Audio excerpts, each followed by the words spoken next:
تو این قسمت قراره که در مورد نحوه ایجاد حالت عدسی داخل افتر افکت صحبت بکنیم. این حالت توی جاهای مختلف، هر جایی که شیشه عدسی یا حالت زوم باشه حتما به درد میخوره. برای شروع از این سایت اسکچ فاب میتونیم مدل 3 بعدیمون رو پیدا بکنیم.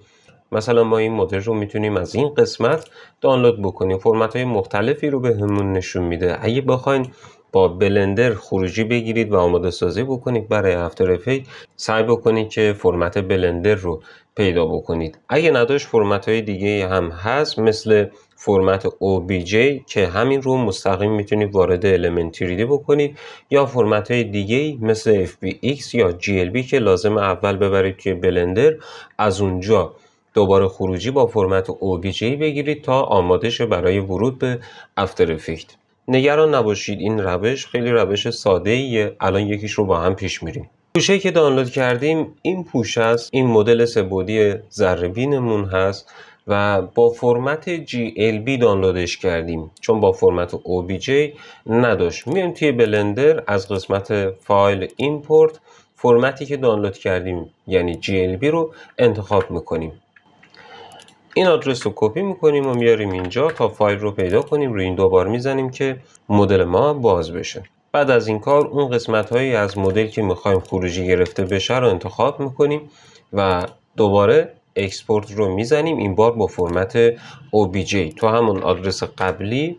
این رو با این اسم حالا سیو میکنیم. قبل از اینکه سیو بکنید اینجا آبجکت گروپ و متریال گروپ رو فعال بکنید. مفصل در مورد نحوه ورود مدل های 3 بعدی داخل فتوشاپ یا افتر افکت توی مینی دوره بلندر صحبت شده. تا همین جاش بدونید کافیه.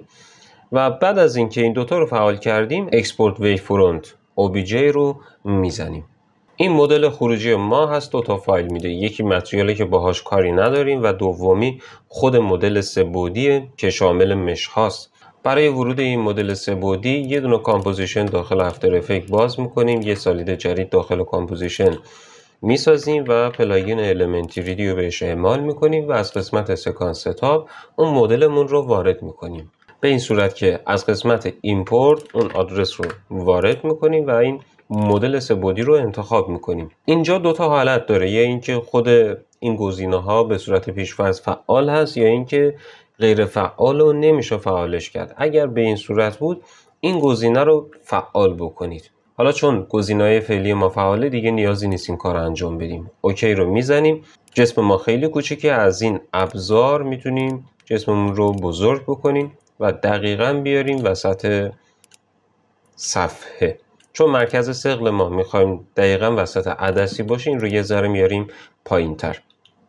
تو این قسمت متریال های مربوط به مدل 3 بعدیمون رو میتونیم ببینیم. از قسمت پرست یه چند تا متریال براش انتخاب میکنیم.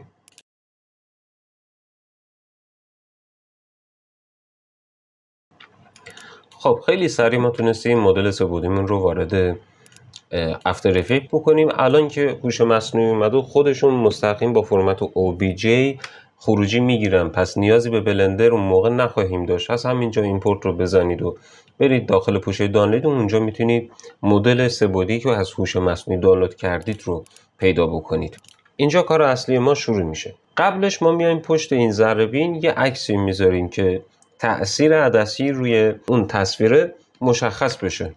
خب این تصویر پشت ذره‌بین ما شد. برای متحرک کردن خود ذره‌بین از قسمت گروپ 1 کریت گروپ نال اینجا کریت رو میزنیم که خود مدل 3 بعدیمون رو به یه دونه نال آبجکت متصل کنه و برای جابجایی همین نال آبجکت رو اگه جابجا بکنیم کافیه. فعلا اسکیلش رو بزرگ میکنم و قراری که از سمت چپ حالا مثلا بیاد روی این دندون ها زوم بکنه و بعد از کادر خارج میشه.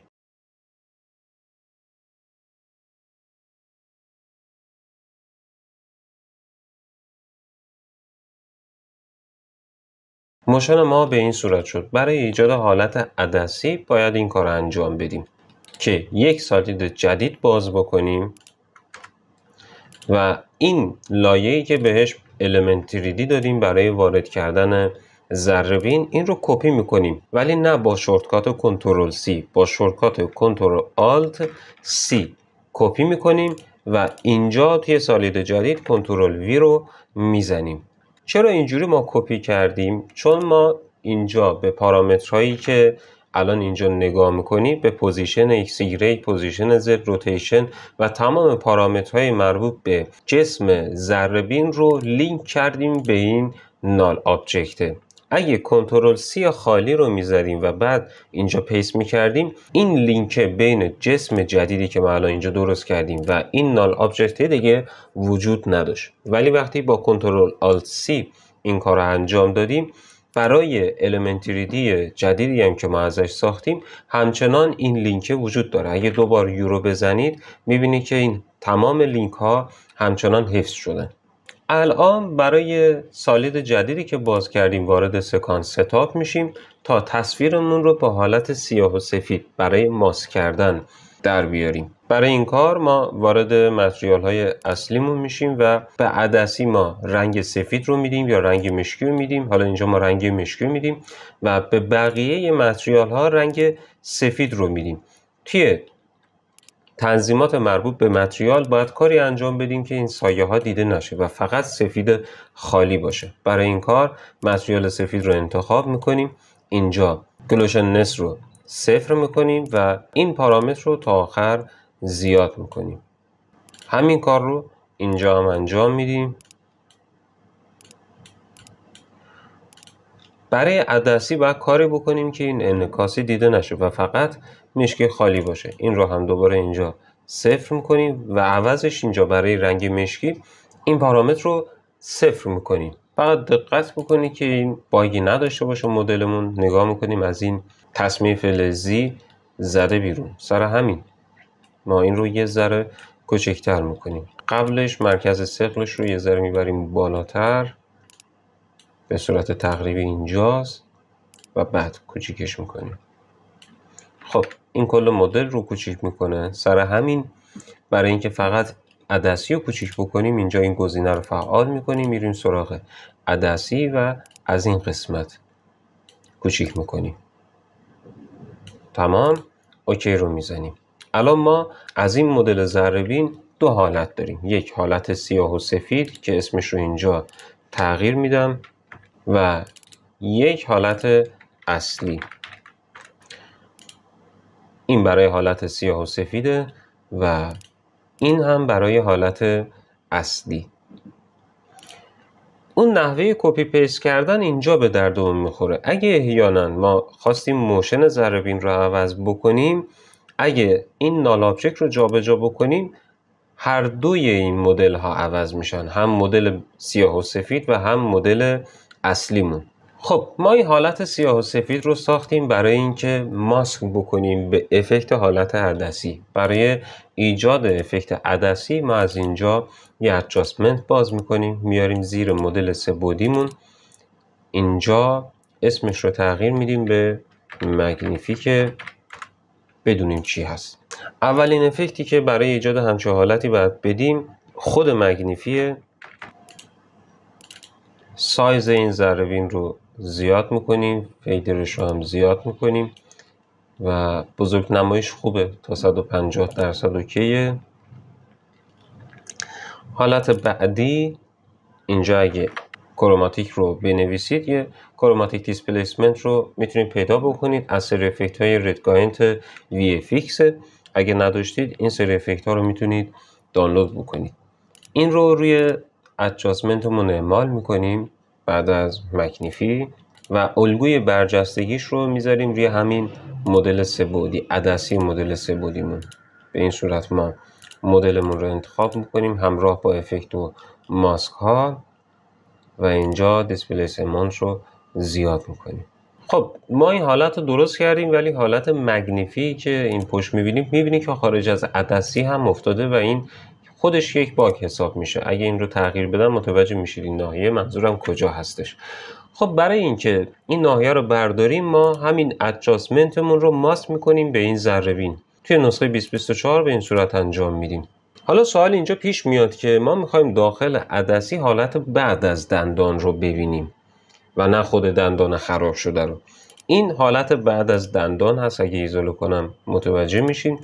برای همچین کاری ما دو تا لایه رو ماسک میکنیم به حالت سیاه و سفید مدل 3 بعدیمون، هم این رو و هم این رو، ولی حالت خرابش رو برعکس میکنیم. اینجا کار ما تموم شد دیگه، ما بقیش برمیگرده به خلاقیت شما. مثلا ما اینجا میتونیم از سویپ لایت کمک بگیریم، یه همچین جایی رو بیاریم بندازیم بالای افکت کروماکی که نور رو هم یه ذره بشکنه. تمام.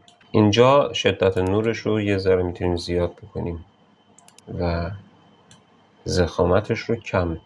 عین اینکه این ذره بینه میچرخه، ما میتونیم این رو هم جابجا کنیم. مثلا از اینجا شروع بشه و به اینجا تموم بشه. ببینیم که چطور شد. همونطور که میبینید این سویپ لایتی که بهش اضافه کردیم یه لول کار رو تونست ببره بالا. اگه این افکت براتون سنگین بود عیبی نداره، با افکت سیسی گلس هم میتونیم کار رو از آب در بیاریم، ولی دقت بکنید که ما باید این رو هم دوباره معرفی بکنیم براش، مپ مدل 3 بعدیمون رو، و بر اساس افکت اعمال بشه و این رو میبریم روی حالت لومینانس که بر اساس سیاه و سفیدی تصویر ماسکمون رو سلکت بکنه.